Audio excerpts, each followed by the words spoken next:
रहा है। बड़े उद्योगपति और कंपनियां वन भूमि, अभयारण्यों और प्राकृतिक संरक्षण क्षेत्रों की खरीदारी में तेजी से रुचि दिखा रही है। यह खरीदारी कॉरपोरेट सामाजिक उत्तरदायित्व (सीएसआर) के नाम पर की जा रही है, लेकिन इसके पीछे की वास्तविक प्रेरणाएं और लाभ कुछ और ही कहानी कहते हैं। खरीदारी के मुख्य कारण उद्योगपतियों की वन भूमि खरीदारी का सबसे बड़ा कारण कार्बन क्रेडिट का लुक्रेटिव बिजनेस है। मध्य प्रदेश सरकार की नई नीति के अनुसार निजी निवेशकों को 60 साल के लिए कार्बन क्रेडिट के अधिकार मिलते हैं। इस व्यापार में प्रति टन कार्बन डाइऑक्साइड के लिए एक क्रेडिट मिलता है। ये क्रेडिट अंतर्राष्ट्रीय बाजार में बेचे जा सकते हैं। 2021 में भारत ने 94 मिलियन कार्बन क्रेडिट जारी किए, जो वैश्विक कुल का 17% था। कार्बन क्रेडिट बाजार 2030 तक $100 बिलियन तक पहुंचने की उम्मीद है।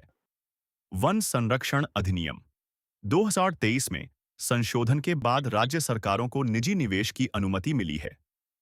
इससे कंपनियों को निम्नलिखित सुविधाएं मिलती हैं। 10 हेक्टेयर से 1000 हेक्टेयर तक भूमि 60 साल के लिए लीज पर, वन उत्पादों में से 50% बेचने का अधिकार, स्थानीय समुदायों से न्यूनतम समर्थन मूल्य पर वन उत्पाद खरीदने का पहला अधिकार।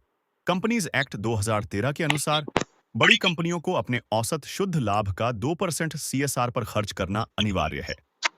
वन संरक्षण परियोजनाओं में निवेश से सीएसआर अनुपालन की आवश्यकता पूरी होती है।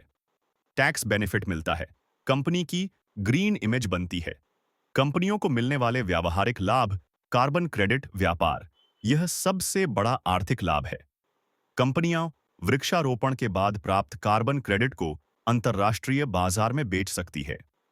वन उत्पादों का व्यापार, गैर इमारती वन उत्पाद जैसे शहद, मोम, औषधीय पौधे का व्यापार करने का अधिकार मिलता है। इको टूरिज्म, संरक्षित क्षेत्रों में पर्यावरण पारिस्थितिकी पर्यटन का विकास कर सकते हैं। ब्रांड इमेज, पर्यावरण अनुकूल कंपनी का दर्जा मिलता है, जिससे बाजार में बेहतर स्थिति प्राप्त होती है। नियामक अनुपालन, भविष्य के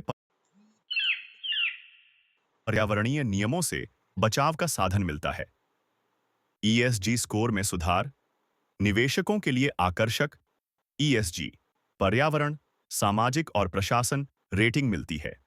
ग्रीन वॉशिंग की समस्या, दुर्भाग्य से कई कंपनियां ग्रीन वॉशिंग में संलग्न हैं। इसका मतलब है भ्रामक पर्यावरणीय दावे करना, जबकि वास्तविक प्रभाव न्यूनतम हो। केवल मार्केटिंग के लिए हरित छवि बनाना, वास्तविक पर्यावरणीय सुधार के बिना केवल कागजी कार्रवाई। केंद्रीय उपभोक्ता संरक्षण प्राधिकरण ने इस समस्या से निपटने के लिए 2024 में ग्रीन वॉशिंग विरोधी दिशा निर्देश जारी किए हैं। अंतर्राष्ट्रीय अध्ययनों से पता चला है कि 92% से अधिक वन संरक्षण कार्बन क्रेडिट बेकार हैं। वास्तविक वनों की कटाई में कमी का केवल 6% ही सत्यापित है।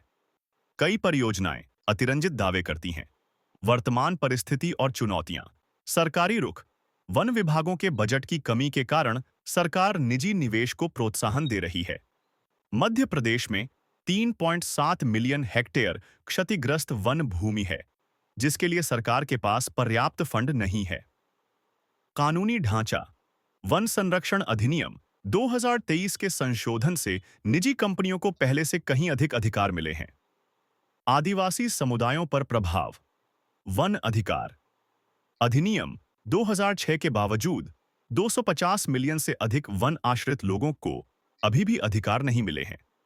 वास्तविक वन संरक्षण 2024 में 34.2 वर्ग किलोमीटर वन क्षेत्र आग से जल गया, जो देश के कुल क्षेत्रफल का 8% से अधिक है। प्रभावी कार्यान्वयन की कमी, सीएएमपीए प्रतिपूरक वनीकरण कोष के तहत स्वीकृत राशि का केवल 7.5% ही खर्च हो पाया है। निष्कर्ष, जबकि कॉरपोरेट सामाजिक उत्तरदायित्व और वन संरक्षण के नाम पर कंपनियों की भागीदारी सकारात्मक लग सकती है, वास्तविकता अधिक जटिल है। मुख्य प्रेरणाएं, आर्थिक लाभ, कार्बन क्रेडिट व्यापार और नियामक अनुपालन है। सच्चाई यह है कि कई मामलों में यह ग्रीन वॉशिंग का एक परिष्कृत रूप है, जहां वास्तविक पर्यावरणीय लाभ से कहीं अधिक कॉरपोरेट छवि निर्माण और आर्थिक लाभ पर ध्यान दिया जाता है। स्थानीय समुदायों के अधिकारों और वास्तविक संरक्षण लक्ष्यों को अक्सर नजरअंदाज कर दिया जाता है। आवश्यकता है अधिक पारदर्शिता, बेहतर निगरानी तंत्र और वास्तविक पर्यावरणीय प्रभाव के मापदंडों की, ताकि सीएसआर के नाम पर होने वाली गतिविधियां वास्तव में समाज और पर्यावरण के लिए लाभकारी हों, न कि केवल कॉरपोरेट हितों की पूर्ति का साधन।